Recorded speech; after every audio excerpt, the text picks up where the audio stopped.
swala kwamba wale vijana wanaoamini kwamba kwenda nje la nchi ndio kuna maisha.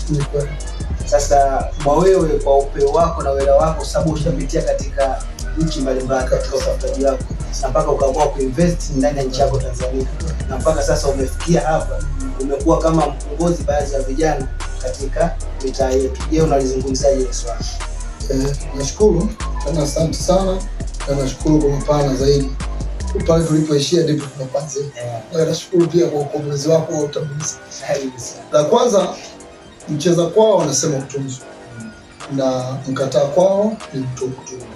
Kwa hiyo mimi nilijaribu pia kuthubutu kwenye ile miaka 18. Sababu mimi sasa hivi ni kijana ambaye ana miaka 30 zaidi hata.